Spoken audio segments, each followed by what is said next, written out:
Corinne, tu vois que ce n'est pas un si grand malheur que tu croyais de ne plus être vierge, de passer un moment avec un homme et de gagner d'un coup 200 francs avec lesquels je vais t'acheter un collier. Oui, maman, mais surtout qu'il y ait des pierres étincelantes, comme celui de Lola. Je t'achèterai le même. Mais j'ai autre chose à te dire. Écoute bien comment il faut s'y prendre avec les hommes, car nous n'avons pas d'autre moyen de vivre, ma fille. Depuis que ton brave homme de père est mort, tu ne peux pas savoir comment nous avons vécu. De son vivant, nous ne manquions de rien.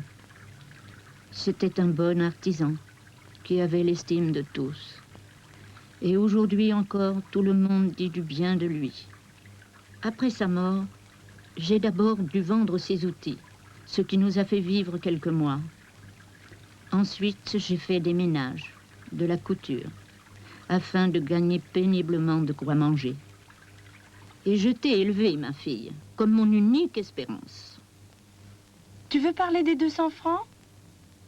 Non, j'ai pensé qu'à ton âge, tu me nourrirais à ton tour. Et que tu aurais aussi des bijoux, de l'argent, des robes, des servantes.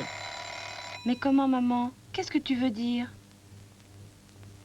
En vivant avec des hommes, en buvant et en couchant avec eux moyennant finance. Comme Lola? Oui. Mais maman, c'est une cocotte. Voyez le grand malheur. Tu seras aussi riche qu'elle, tu auras beaucoup d'amants. Pourquoi pleures-tu, Corinne? Ne vois-tu pas toutes les filles qu'il y a, comme ça marche bien pour elles, et tout ce qu'elles gagnent? J'ai connu la mère de Lola à Haillon avant que sa fille soit jolie et désirée. Regarde-la maintenant. Argent, robe, voiture, domestique. Mais comment Lola a-t-elle gagné tout ça? D'abord, elle s'est habillée avec élégance, faisant bon visage à tous. Non pas en éclatant de rire comme c'est ton habitude, mais en prenant un air souriant, plein de douceur et de séduction. Ensuite, elle a traité tous les hommes avec adresse, sans ridiculiser ceux qui viennent la voir, mais sans s'attacher à aucun.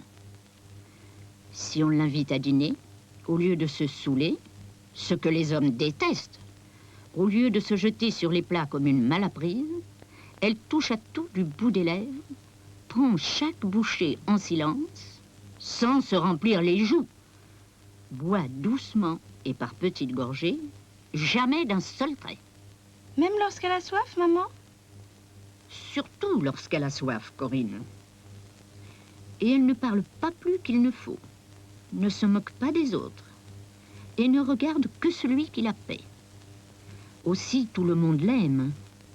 Lorsqu'il faut se mettre au lit, elle ne se montre ni dévergondée, ni froide.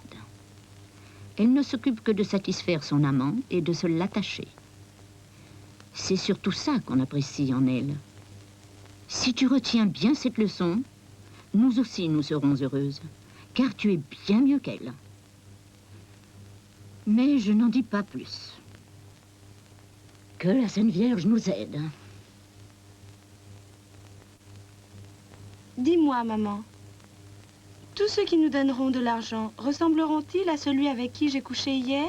Non, il y en a de plus beaux, d'autres plus mûrs, et quelques-uns d'assez désagréables. Et il faudra que je couche aussi avec ceux-là?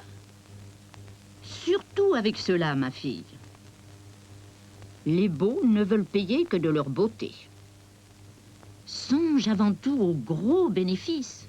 Si tu veux qu'on dise bientôt en te montrant du doigt, regardez Corinne, elle est extra riche.